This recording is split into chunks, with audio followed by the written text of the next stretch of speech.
Woo! So wala namang special ngayon sa araw na to. Sisimplihan lang natin, sisimplihan ko lang. Kasi kasi ngayong araw ay July 3, so hindi ko alam kung kailan ko ma-upload tong punyetang video na to. Papunta ako ngayon ng Eastwood, Libis sa dito lang din sa Quezon City. Kasi meron lang akong susunduin. So hindi ko gamit yung motor ko ngayon. Yan, naka Honda Click. Puta na punit pa yung ano. Hindi, design yan guys. Alam nyo na. Design yan. Kasi meron akong dala rito na extrang kapote, extrang shirt, extrang helmet. Kasi meron nga akong susunduin at kung ano-ano pa man na kung sakaling umulan, pwede kong magamit. Na hindi ko madadala tong mga bagay-bagay na to. Kung gamit ko yung motor ko, siyempre alam nyo naman, yung motor ko, di ba, sports bike ng konti. Limited lang yung madadala niyang gamit. Hindi, sobrang sikip lang kasi talaga ng compartment niya, kaya ito yung ginamit ko para mas madali. Simpleng ano lang to, simpleng update lang naman to dun sa about sa mga nangyari sa akin, kaya hindi ako talaga nakapag-upload. Dito yung meetup namin ng isang pantropa, si Edilon. Sabi niya lalagpasan niya lang daw yung stoplight. Saan sa stoplight yun? May stoplight dun. Hindi ko alam kung saan yung stoplight yung sinasabi niya. Tapat daw ng Ateneo, eto na yun So nasa Kenny Rogers daw siya. Kenny Rogers! Alright. Ay, tangin lang yan. Ay, gago. Nakita na kita dumaan doon. Ikaw pala yun. Lagi inaanap ko kasi yung malaki mong motor. Hindi. Hindi ako nakaano kasi may dala akong helmet. Okay yan. Ayos yan. Tara.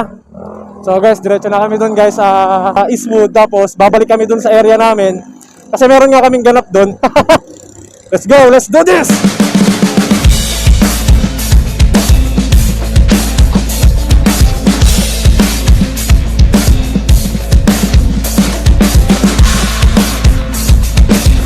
Ano yung nangyari? Bakit ang tagal kong oh my god, bakit ang tagal kong hindi nakapag-upload, kung ano nangyari. Ang masasabi ko lang merong malungkot, merong masaya, meron namang sakto lang. Doon sa isa kong tropa na nagtatanong sa akin, kasi sumusubaybay kasi yun sa mga video ko So, tinatanong niya, bakit daw? Kinabayaan ko na yung mga video ko na inaamag na daw, nilulumot na iba, nabubulok. Ito lang ang masasabi ko sa'yo. I'm back! Woo!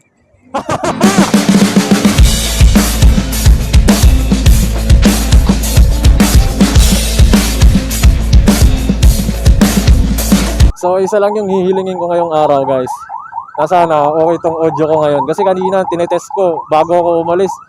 Medyo pumapalya tumatabla lang Alam niya ba dyan? O tinatansya niya lang din ata Yung in-screenshot ko kanina yan yun Try mo nga mag-online. Okay yan, dito napili mo Di ba may sinasabi ka sa akin sa chat? Sabi mo magpapasa, dito shoutout ka na rito. Tanggalin mo kasi mukha mo para makita yung kagapuha mo. Putang ina.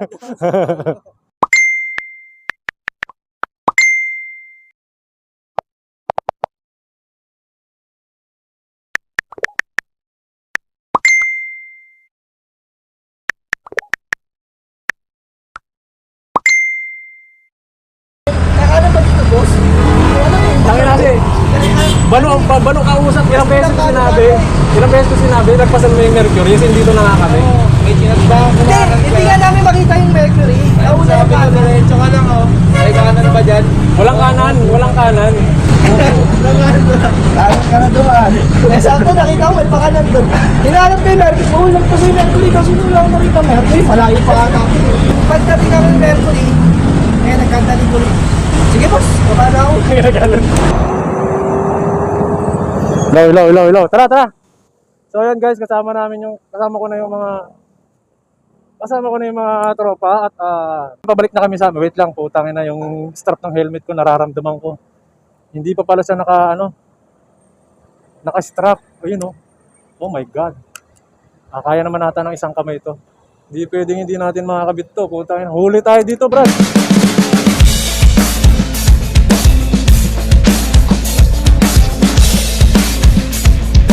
Sorry, sa akin. Sa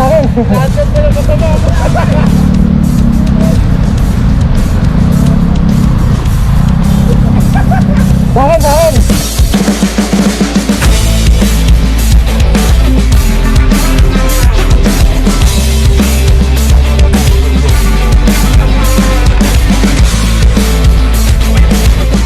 Kanina, itong mga gagong nasa likod ko, ayun o, kung nakikita niyo yan, naghahanapan kami, hindi nila ako makita. Kasi hinahanap nila yung motor ko, hindi ko sinabi na ito yung dala ko.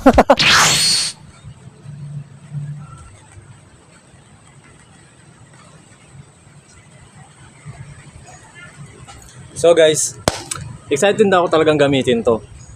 Pero bago ko siya gamitin, wait lang. May gagawin lang ako.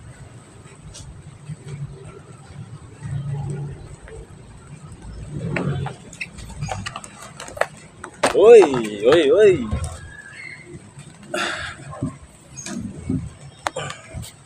Puta, maambon-ambon pa. Mabibilisan ko lang kasi maambon, puta. Nababasa yung camera.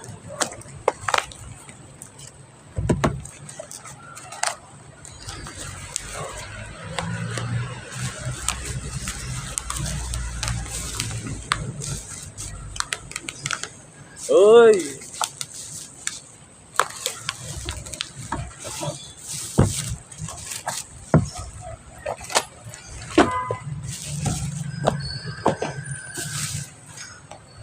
Ninja side mirror. Papalitan ko na yung side mirror ko. Ayan o. Pag ganun yan o. Papalitan ko na guys. Ito yung ano niya. Mga tornilyo. So, tara!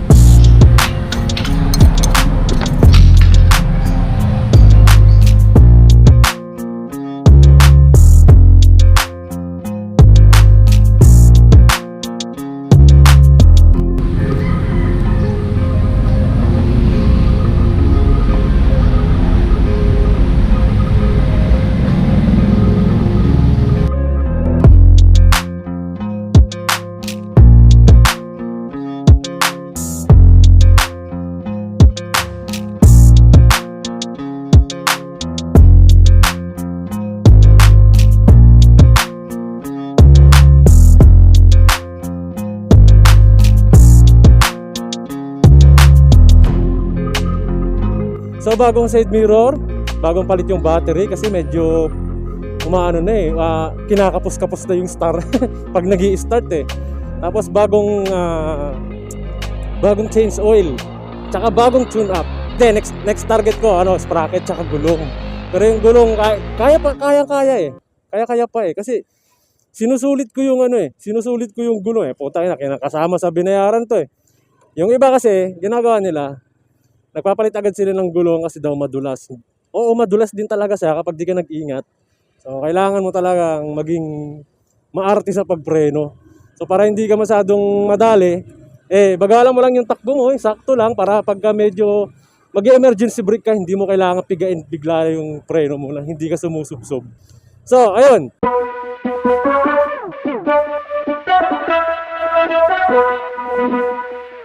Pinaka-problema ko talaga dito yung shock niya sa harap, yung telescopic, tsaka yung bearing sa likod.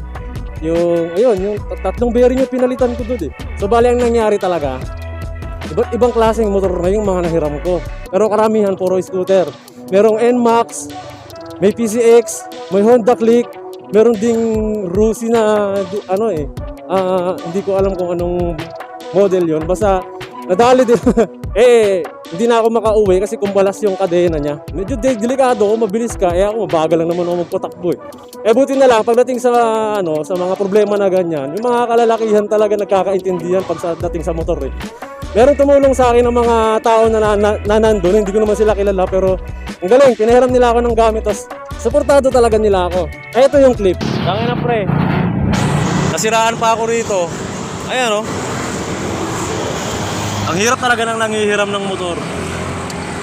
Yung lock niya nawala, kaya DIY ko lang muna ng alambre. Ayop na talaga. Pero buti na lang mababait yung mga tao rito. Kaya bibigyan natin sila ng sticker. Kuya, sticker.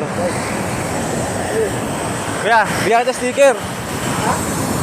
Bigyan kita sticker. Sa YouTube yan. Ay, okay, thank you. Thank you. So maraming salamat sa mga tao dito. Mga kalalakihan talaga. Nagkakaintindihan niya kahit yan magkakakilala. Tropahan ng samaan yan pagdating sa motor. Pero bago nangyari yan, ginagamit-gamit ko na tong motor ko kahit alam ko nang meron akong naririnig na kakaibang ingay sa kanya sa likod banda. Which is yung bearing nga na hindi ko masyadong pinansin eh. Kasi nang time na yun wala akong ibang mahiram na motor. Talagang ito lang, kailangan ko umalis nun. Tapos nung pauwi na ako, dun na sa bumigay. Hindi ko na siya pinilit. Kaya nagpa-rescue na ako sa mga kaibigan at kamag-anak. Buti na lang, free sila lahat, libre sila. So, na-rescue ang inyong clip. Bubo kasi talaga, puta. Ito yung clip.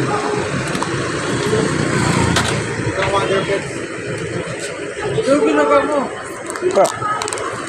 Makain. Hindi lang. Sapa dito, sapa. Oh. Dito lang natin ipadapa. Hindi natin din.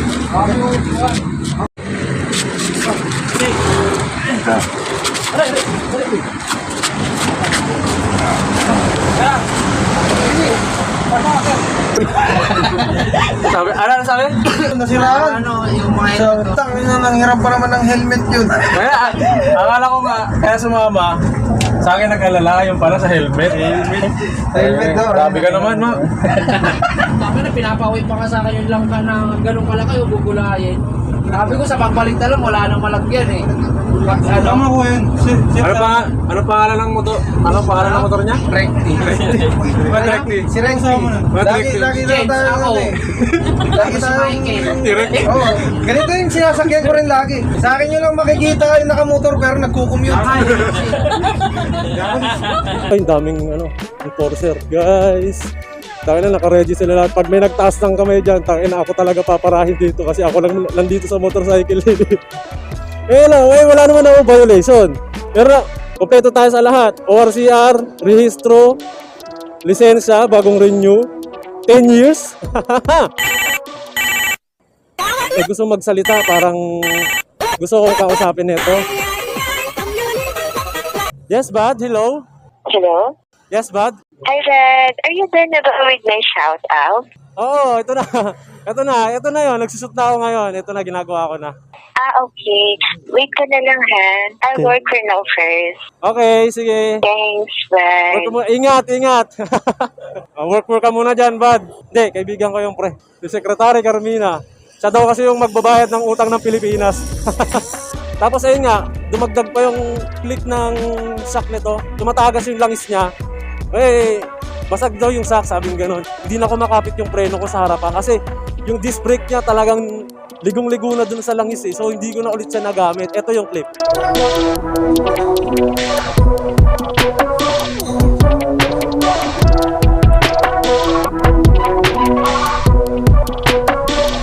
Well, naiintindihan ko naman. Baka maraming nagdududa sa kakayahan ng brand na to. Siyempre sa bigat nitong motor na to, kumbaga hindi niya na kinakaya, katagalang tama niya sa mga lubak, sa mga malalalim. Hindi na niya kinakaya yung pressure.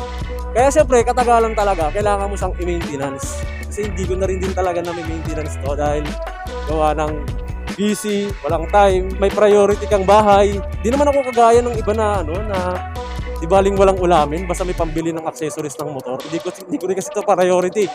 May bahay tayo, priority. Kaya hindi ko siya makagad-agad na ipagawa. Pero ngayon, okay na to. Ox na to. Puta ka, pwede na, iwalwal to eh. Kaso, wag. Easy lang, chill lang tayo. Matatapos ng video na to ng hindi tayo bumabakbak. Ganyan lang basic lang Putangin na, pilitin wag mong lumabas sa linya. Dito ka lang sa gitna. Antay mo lang maalis yan Diyo? Kasi kuya, natatanggal ng libag sa paa. Ayos yan kuya. Ayos yung trip ko dyan. Tanghaling tapat, tamang kuskul ka. Lagi sarap. Woohoo! Woohoo!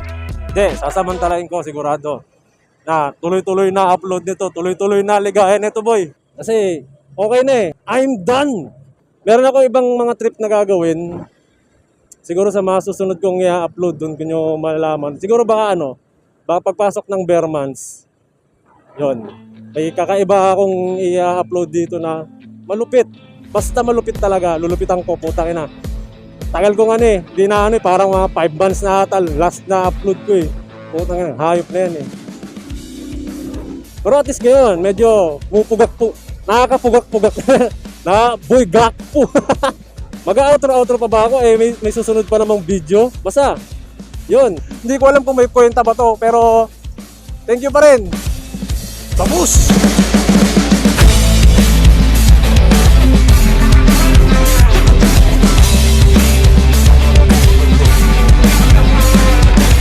Sa akin nyo lang makikita yung nakamotor pero nagkukommute.